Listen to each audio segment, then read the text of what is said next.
What's up, everyone? We're back. I'm Dr. Shah. Dr. Maxfield. Welcome back to our channel, Doctorly, where we talk about all things skincare and dermatology. And in this video, we're going to be talking about the hacks that you've seen online everywhere. They've gone viral on many different channels. And we're going to be talking about these skincare hacks and hair care hacks that we tried and liked, and that we tried and disliked. And we're going to be talking about some of the science behind them. Dandruff shampoo on your face, hyaluronic acid plumping your lips, drying your lips, slugging your lips. I guess it's a lot of lip content today, but also skincare hacks. What do you need? What should you or could you do? And if you're wondering where the rest of this video is and why we're shooting in this format, this is actually part of our podcast, Doctorly Unhinged. So if you want to watch the rest of the podcast where you talk about all kinds of crazy stuff, you can view our other YouTube channel, which I'll link below. You can listen to us on Spotify, or Apple Podcasts, streaming everywhere. So definitely make sure to check it out if you want to see the full-length version of this episode. The best and worst skincare hacks. Here we go. Here we go. What's your first one, Dr. Maxfield? My first one I'll go with is the double cleanse, I guess. So double cleansing just basically is you use an oil-based cleanser and then a water-based cleanser after this. And it's gotten more traction again lately. I've noticed, what did you just drink? Dr. Shah just drank something and did not enjoy it. It's a ginger and turmeric wellness shot. Yeah, you don't look well. That didn't sit well. Cleanse anyway.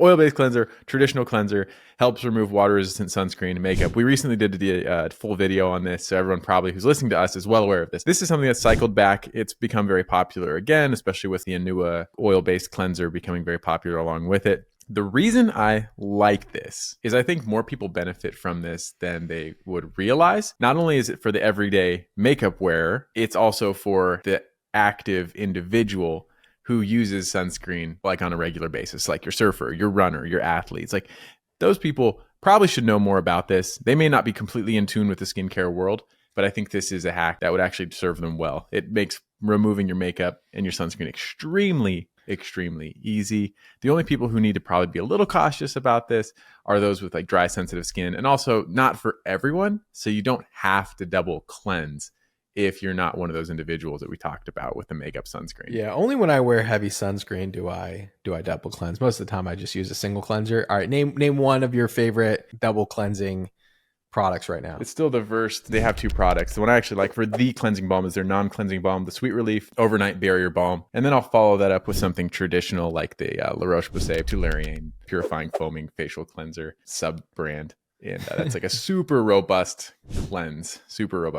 Same thing though. It's not like an everyday thing, but it's for that like thick sunscreen day. So you can mix and match this into your life. Well, that's a good hack. Double cleansing, been around for a long time now. I think pretty much endorsed by most at this point, especially in those conditions. So let's talk about the next hack that we've been seeing going viral. And this is using hyaluronic acid on the lips. So your traditional hyaluronic acid face serum, you're going to put it on the lips to plump the lips. Now, according to the rumors online, if you use this a few times a day, you will notice a noticeable plumping in your lips. So what are your thoughts about this hack? Have you tried it?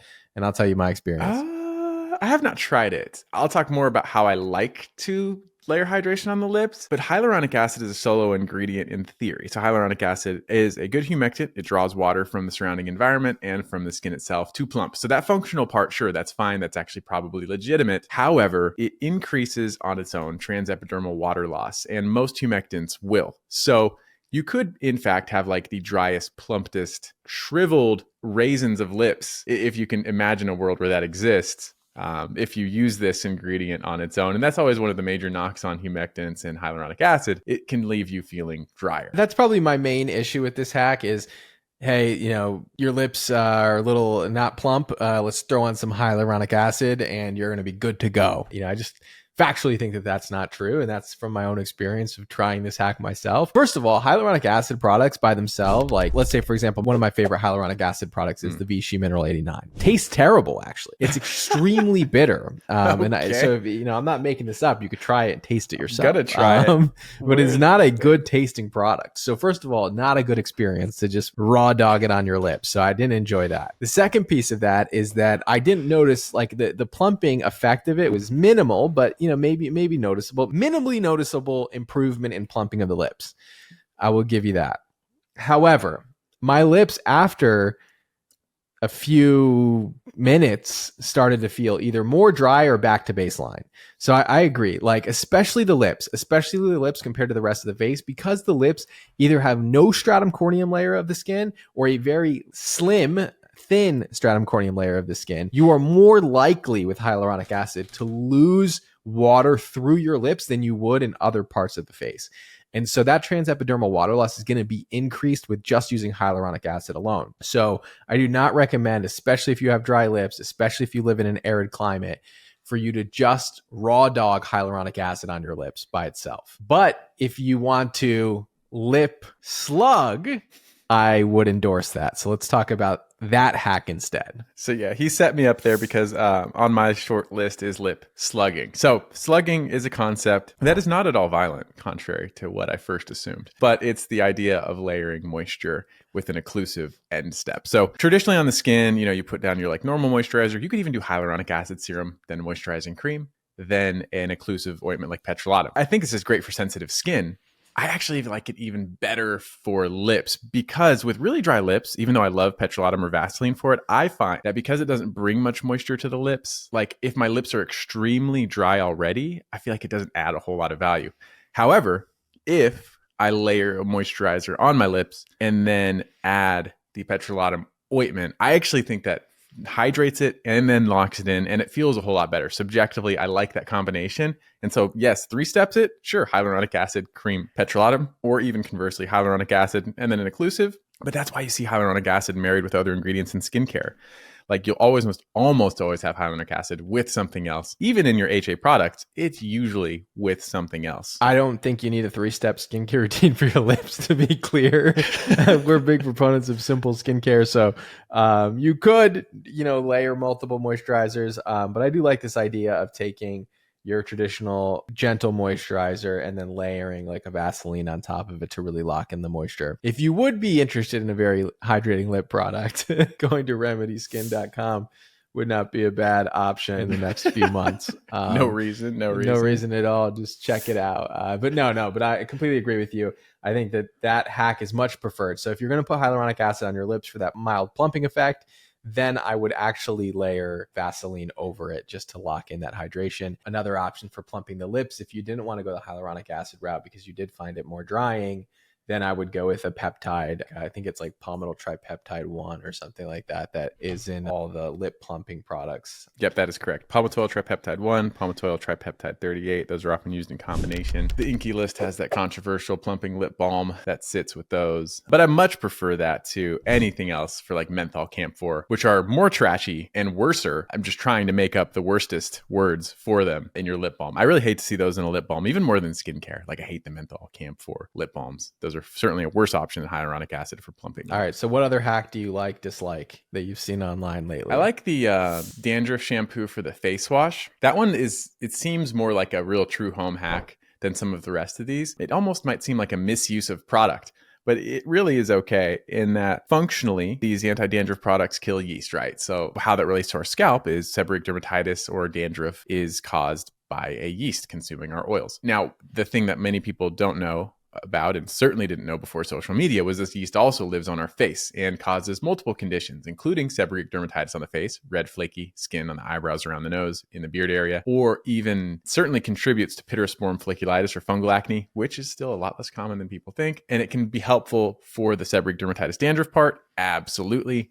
And it may be helpful for the fungal acne portion. I think better for prevention than treatment. And then also, I guess, tinea versicolor, but it's not that common that lives on the face. That's more of like your body problem. Right. So using a dandruff shampoo on the face, does it have benefits? I think for the right person, it certainly has the right benefits. And I would almost use it more like a mask, where you keep it on for 2 to 3 minutes, you wash it off, you kind of let it set in because you really want those antifungal ingredients to kick in. And there's specifically 2 ingredients that you would look for. 3. Ketoconazole, selenium sulfide, and zinc pyrithium.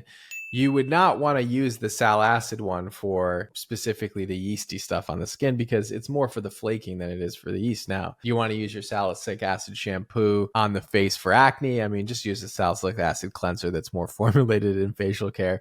Now, the surfactants that you find in cleansers for the hair tend to be a little bit harsher than the ones that you find for the face. So Yeah. you could find that your dandruff shampoo is pretty irritating to you when you put it on the face like that. But this hack is incredibly effective for people with that dandruff or seborrheic dermatitis on the face, and for people with fungal acne, also known as malassezia or pityriform folliculitis. And so definitely, if you have those two conditions, I think it can certainly be beneficial. It's something that I do every now and again because I do suffer from dandruff every now and then. So I think it's a good hack if used on the right person. I think probably most people overuse this hack when they run into it. So if you have a good purpose for doing it, I would recommend. Well, that's the key of like the diagnostic portion. Like, how well do you know your skin? And that's where the value of seeing a professional comes in. Because yeah, this can be helpful. Probably not going to be helpful for the majority of people, but it could be you. But you need to confirm that before you commit to this, especially long term. The next hack that I have is sleep pillows. You have seen a sleep pillow on your feet at some point. Yeah. It's a pillow that is meant to reduce wrinkles, and they're all over your feeds, and they're all over my inbox as well. I have received, in the course of my social media career, I would call it, over 1,000 emails from the facial pillow companies. They are all over it. They really want us to talk about the pillows.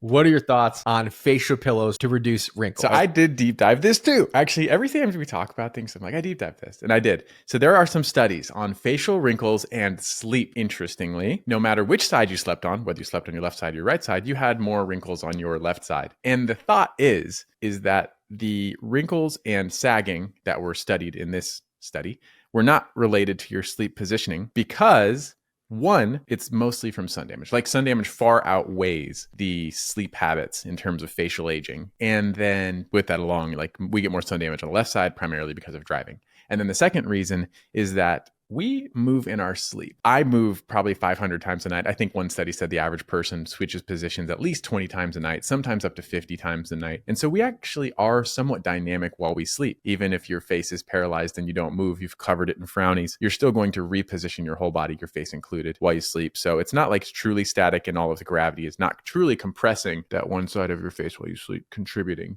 to wrinkles on that single side. Is it something that you should be concerned about?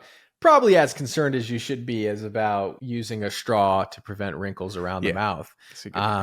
Pretty low risk, I would argue. You know, you fall asleep and you wake up, like if you sleep in a weird position, you wake up with like a weird line on your face, right? Like this morning I rolled out of bed, go to the personal trainer, woke up with a giant line on my face. You know, I hate when that happens. Yes, the compression from your face against the pillow is certainly going to cause distortion of the face and could potentially cause a wrinkle. However, there's no evidence that a pillow is going to prevent this from happening, right? One, is the concern high enough? I would say it's not high enough for me to change my pillow. Two, there's no evidence that changing your pillow would actually have any profound impact on this. And the third piece of this, are these pillows even comfortable? And my argument would be no. And if you're going to get lower quality sleep, then it's worse probably for aging than the shape of your pillow. Okay, so yeah, the pillows.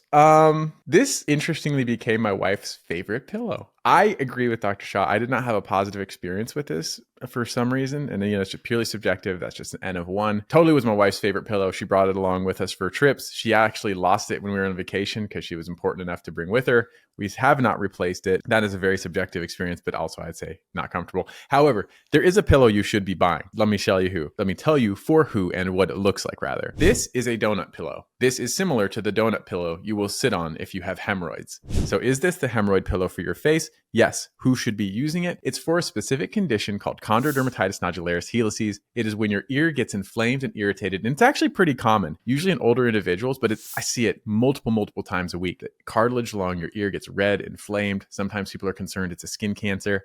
But the number one treatment for that is actually foundationally relieving pressure So a donut pillow for your ear is reasonable. They do make donut pillows for your face for wrinkles too. I have seen those. But that is who should buy a special pillow and specifically what condition for. I see this super often. And a lot of times you're like, is this a skin cancer? Is this an actinic keratosis, which is a precancer? Or is this an actual pressure lesion on the ear? And more often than not, it is that pressure lesion on the ear. And so very, very common. And switching the pillow does make a big difference. And so there definitely is a ton of utility there. The other argument I would make for an unusually shaped pillow would be potentially after like a surgery or after filler, you didn't want to put pressure on a certain area. I could see that be beneficial. Beyond that, I would say just find a pillow that you're going to get the best sleep with. Try to optimize other parts of your skincare routine. If you like the comfort of the pillow, then I don't think it could be harmful in any way to use one. So not big on the pillows. We tried them. Both of us tried them. We have politely declined opportunities with the pillow brands out there. But feel free to send us more pillows. I mean, I'm willing to try any pillow, but in the meantime, we will politely decline. Thank you so much for reaching out over the last 3 years, every day for 3 years. On that note, though, I do not want, those giant square pillows, like they're huge cube pillows. I can't imagine that being comfortable. But the other thing I do want to try, and I know one of our colleagues, Dr. Cassell, has this. It's the temperature controlled air mattress. Boy, I would love that. Like the mattress that's like 55 degrees. Woo! I feel like I'd sleep so well. We do know that temperature affects your sleep. And so kind of being in that 68, 67 range is actually better for your sleep. And there are like cooling mechanisms, especially it could be on one side of the bed. So if you have somebody who's a hot sleeper or someone's a cold sleeper, you could actually just put this cooling on one side of the bed. So I actually think that's something that has a lot of utility, and people would probably benefit a lot from that, from just getting better sleep in general. Because I mean, a lot of people are tracked their sleep now. They have the Whoop bands, they have the Aura rings, and the quality of your sleep definitely affects your next day. I think improving the quality of your sleep can make a big difference. Let's talk about Rogaine for eyebrow growth, and they talk about Rogaine for beard growth. Now, there is one study that shows that Rogaine, or Minoxidil, topical Minoxidil, can help with beard growth. It was done in a 3% lotion, and they showed improvement. It makes sense. The mechanism by which Rogaine grows hair will help hair on any part of the body. And so you will see benefits with this hack. Now, particularly for the eyebrows, I will admit that you probably will see benefit by putting it there. Now, if you're somebody like me who's kind of sensitive to Rogaine or Minoxidil, I hold or retain a lot of water when I take Rogaine, whether it's oral Minoxidil or even topical Minoxidil. I will retain water in my upper face, especially around my eyes. Now, so for somebody like me, putting Minoxidil or Rogaine on the eyebrows sounds terrifying to me. One, probably because it would burn if it got in my eye, but two, because I think the puffiness around my eyes would get much worse, and it's something that already bothers me quite a bit.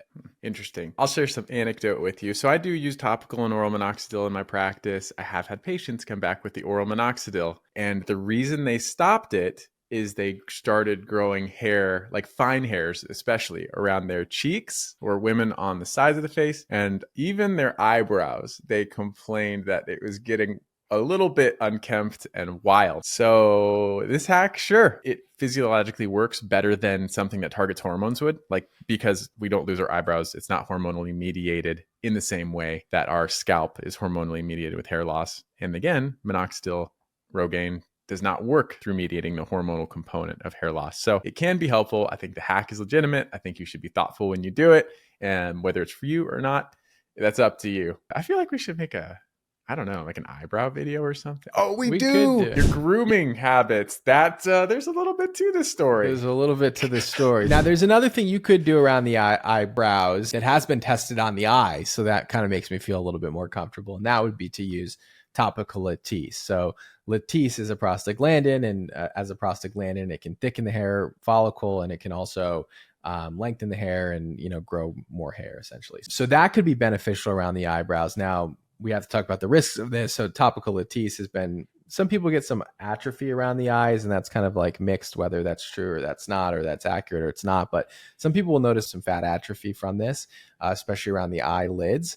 And then the other thing that people experience is some inflammation because prostaglandin is inflammatory. And so some people experience like blepharitis around the eyelids from using Latisse on the eyelids. So, using it around the eyebrows, you could have a similar effect.